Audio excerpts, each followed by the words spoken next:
দোষীদের ফাঁসির দাবিতে আন্দোলন চলছে চলবে, এই আন্দোলনে আমাদের চলছে চলবে,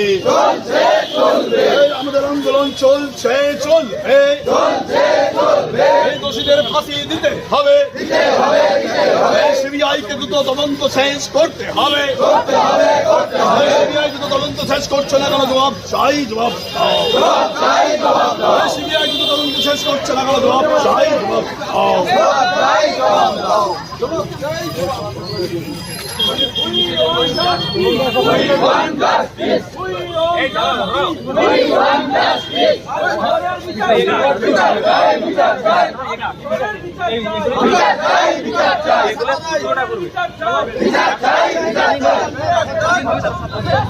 হবে